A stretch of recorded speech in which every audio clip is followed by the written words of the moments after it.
So in breaking news, the Baltimore Ravens signed a new offensive lineman, a veteran offensive lineman, a former first-round pick, a former Pro Bowler, and specifically, he plays the guard position. So does this mean what we think it does? Why, yes. Before we get into it, make sure you subscribe to the channel, turn your notifications on so you don't miss a single thing, and leave a like on the video because it helps out a ton. Laken Tomlinson is the newest Baltimore Raven, and let's read up on him so we can get our expectations right. This came from Ryan Mink from the BaltimoreRavens.com. It says the Ravens signed veteran guard Laken Tomlinson to the practice squad on Tuesday afternoon. Tomlinson is 33. He began the season as Houston Texans starting left guard. So he got starting experience, but not just starting experience from way back. He got starting experience this season. Oh, that's a good sign, right? And then it says he started 7 of the team's first 8 games, but was replaced in the starting lineup the past several weeks and waived last week. Okay, so that just gave him the clearance to join the Baltimore Ravens and start, right?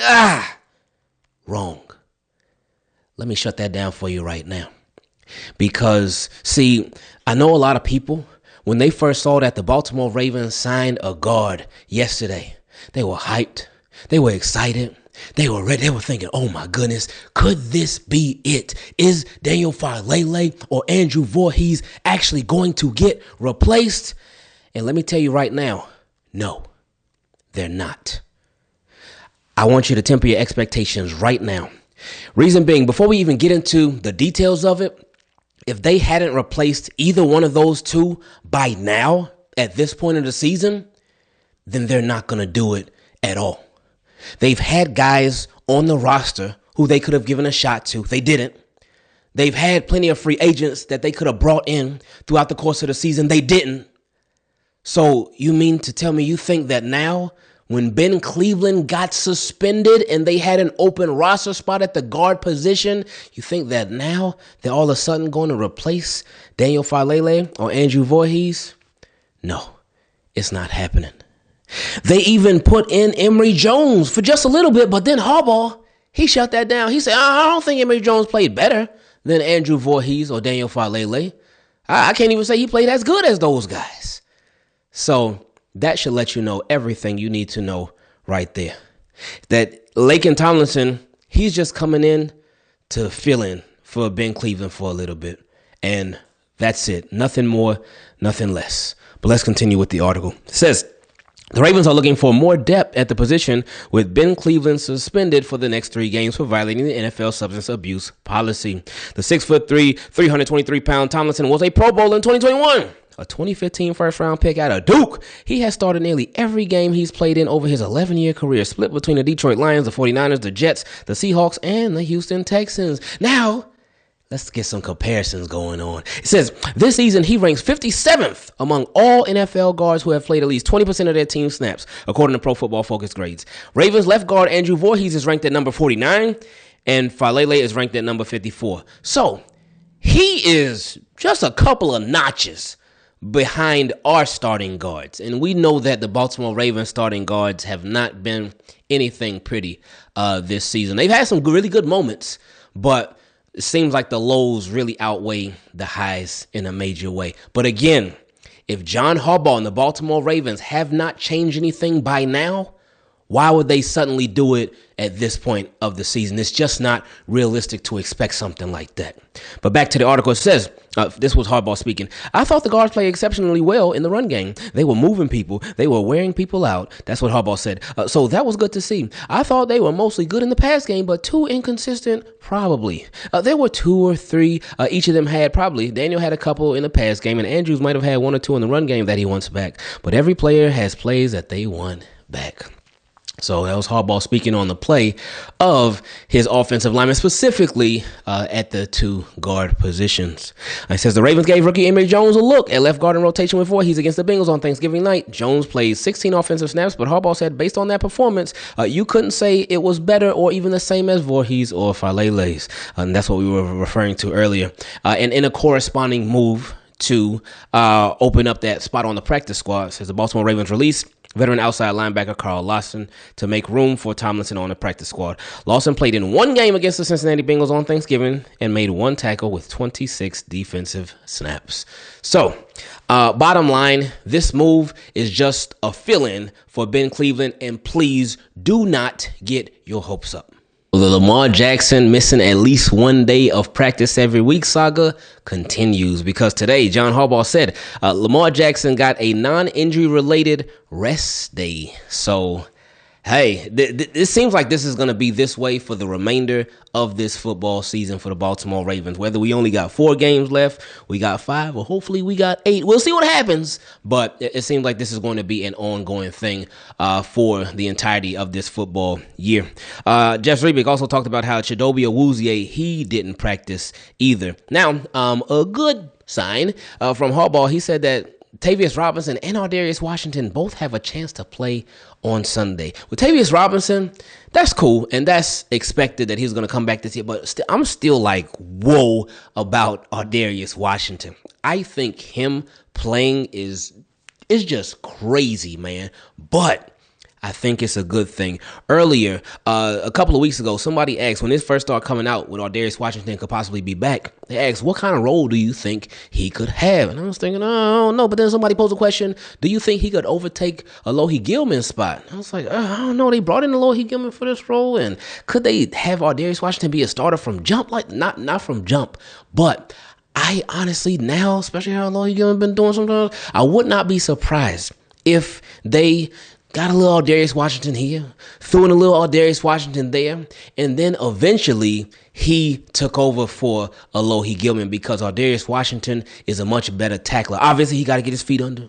He got to get back in the swing of things. He got to get back in the groove of things. They ain't going to have him out there going full games. You playing every single defensive snap from jump Ardarius. No, they're not going to do that, and that wouldn't be smart.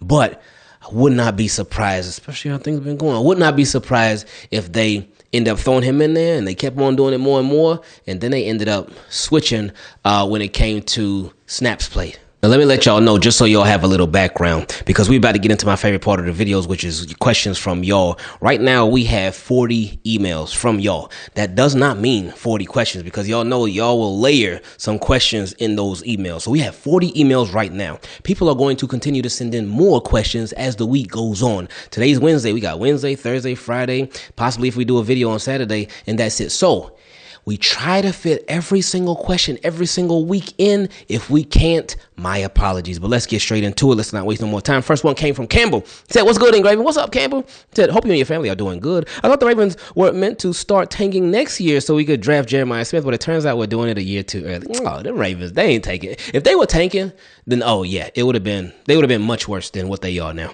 He said, all jokes aside, my question is, do you actually think the Ravens will fire John Harbaugh? No, I don't.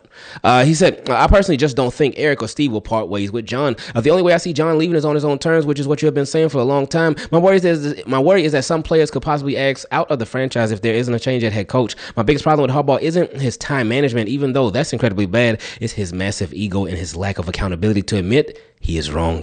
That's why I think the O-line hasn't changed all year. That's a really, really good point right there. All great points. All of them. I think again, Harbaugh's been a good coach for the Ravens, but you could have moved on a long time ago. And you could move on after this year. Again, I was talking to one of my guys yesterday about this. Anything short of the Super Bowl, you got to move on from Harbaugh. You should move on from Harbaugh. Will they? Probably not, though. One of Harbaugh's biggest issues, I think, is some of the stuff that you mentioned, time management, the ego, but it's also the mismanagement of players and not playing the best players, not putting the team in position to have ultimate continuous success. So I think that's an issue as well. Anyway, he said, I feel like he's too focused on proving the fans wrong instead of admitting it was his mistake and changing around the depth chart. Anyway, no more focus on negatives. I still have faith the Ravens can still somehow get their act together and be the last team standing in February. Also, I'm super stoked that I got to see the Ravens play live, and even though one of the results didn't go our way on Thanksgiving, I'm still blessed to be able to have seen them. Hey, that's real right there. I appreciate you looking at it like that too. He said, the Ravens flock still showed out. Sorry for the long message. Well, blessings to you and your family. Hey, I appreciate you, Campbell. Now, before we continue, I got to put y'all on to something that's been helping keep me clean. You know, I don't mess with anything that's either overhyped or overpriced. So when Dollar Shave Club hit me up with their Club Series stuff, I said, all right, let me see what they talking about. And yeah, this thing is legit. First off, this handle right here, the Club Series Diamond Grip handle, this thing is no slip. I could be half asleep trying to shave before recording and it still stays locked in. It's got a full 360-degree diamond grip pattern, balance weight, and it just feels smooth and completely under control. And you throw in the signature 6-blade cartridge on there, 6 stainless steel blades, close shave, comfortable shave, plus You've got the precision trimmer on the back for lining up the beard exactly how you want it. And then there's an Aloe Plus Vitamin E strip. Man, it glides effortlessly. No tugging, no irritation at all. And to bring it all together, you can't forget about the shave butter. Don't sleep on it. It's translucent so you can actually see what you're doing. It's perfect for lining up the beard without accidentally shaving off something that you were trying to keep. It's hydrating, it's smooth, and it's got a clean sandalwood scent. That kind of woody fragrance that smells like chopping firewood in a cashmere sweater. So if you're trying to keep it clean just like we do around here, hit that link in the description and get your hands on Dollar Shave Club. And when you do, make sure you use code Ingraven25 to get 25% off your first month of a subscription or your first purchase with a minimum purchase value of $8. Again, that code is Ingraven25 to get 25% off your first month of a subscription or your first purchase with a minimum purchase value of $8. And when you do, don't forget to tell them that we sent you. Next question came from Keshawn. He said, what's up, Ingraven? I'm gonna keep this one short. I'm still trying to get over the Steelers game, but something came to my mind about that Isaiah Likely touchdown catch. It's crazy they called that an incomplete pass, but you remember the Tylan Wallace punt return against the Rams in 2023? That same game, Zay Flowers had a crazy late game touchdown, and you remember the ball bounced off when he hit the ground, but they still ruled that a touchdown catch, and I don't even think they reviewed it either. Yeah, I remember that one. And during our live stream, during the Steelers game last week, we said, oh, that must be the Zay Flowers rule, because that's the exact same thing. Not exactly, but that's extremely similar to what happened. Because with the Zay Flowers one, I thought they might not rule that one a touchdown, but they did. He caught it, he got the feet down, and then it got knocked out, but then he got up celebrating. They said touchdown. Hey, he ain't complaining, but it just shows the inconsistencies of the NFL. Next question came from Kilo. He said, what's going on, brother? Ingraven, been watching you for the past couple years, decided to give this chance with sending a question via email. Despite the loss to the Steelers, how's the family? We are doing really, really great. I hope you and your family doing even better, my friend. He said, my question is, I'm concerned for Derrick Henry. He doesn't look happy on 85% of the camera shots on TV, because 85% of those camera shots on TV, we losing. He said, do you think it's because of the lack of usage, play calling, or offensive line struggles? Bingo, bingo, and bingo. I think it's all three, because there's been so many inconsistencies, especially with how they use Derrick Henry this year. Like last game against the Steelers, they were using him a lot, which is great. But then the previous couple of games, they stopped using him for whatever reason. But then the games before that, they have been using him a lot more and more consistently. So I think it's really all of the above. EDC likes bad guards. Next question came from my guy Jordan. He said, yo, Ingraven, love your videos, bro. Hey, love you, Jordan. Appreciate it. He said, what you think about my hot take here? I think the Ravens want contract leverage against Lamar and benefit by poor guard playmaking. Lamar look bad. For example, a bad guard play makes Lamar look bad, which will give EDC leverage to pay Lamar less during contracts. What do you think, my guy?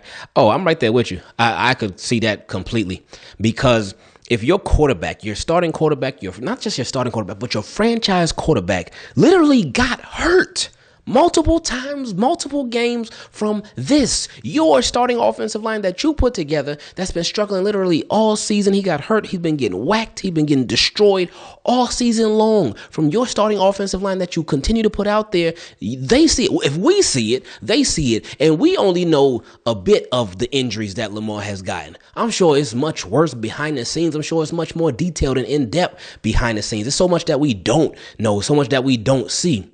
So for it to be this bad, we know you see it. You got to. There's no way that you don't see it, but you still continue to put the same offensive line out there.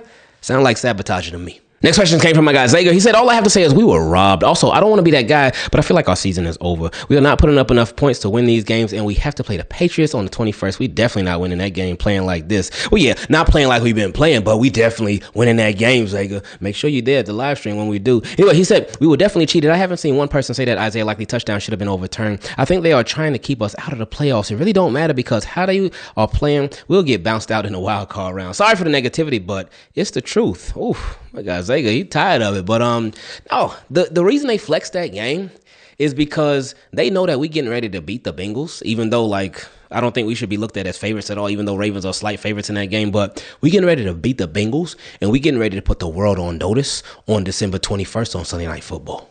Next question came from my guy Jarvo. He said, lots of fans will go to that likely touchdown that was called back, but this team is just not built for a playoff run. Do you really want to see this team in the playoffs with the way this O-line is doing? I do.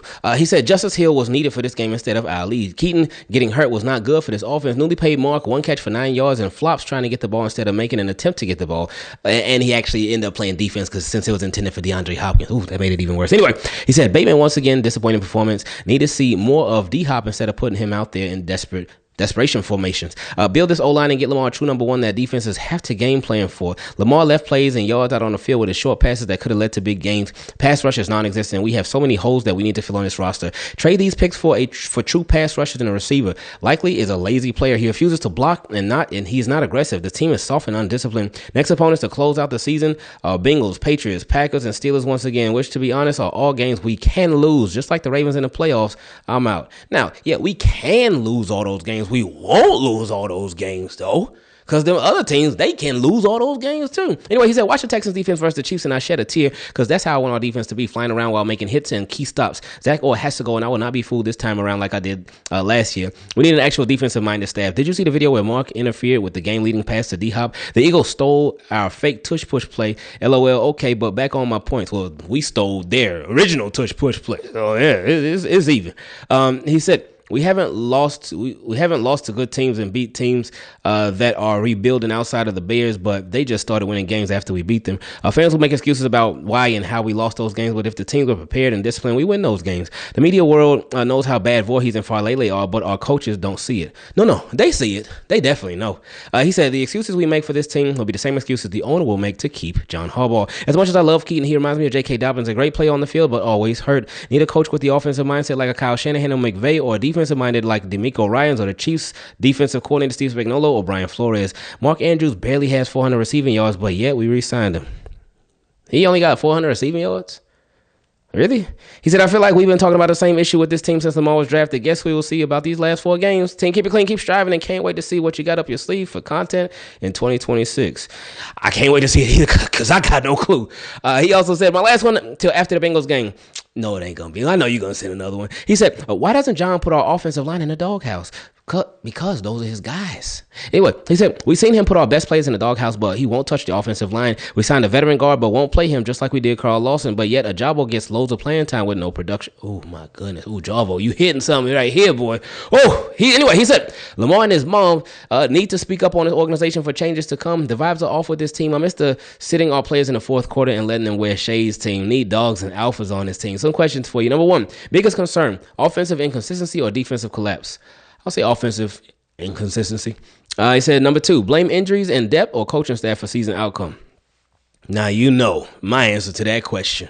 He said, number 3, is the season over or are we at a crossroads? Oh, we definitely at a crossroads. The season not over, my friend. We got 4 games left. We win 4 games, we win the AFC North and in the playoffs. We win 3 out of the 4, most likely in the playoffs. It just depends on how some other stuff shakes out. But everything is right there. He said, number 4, fun question. What's something you don't eat anymore that your younger self loved heavily? Oh, man.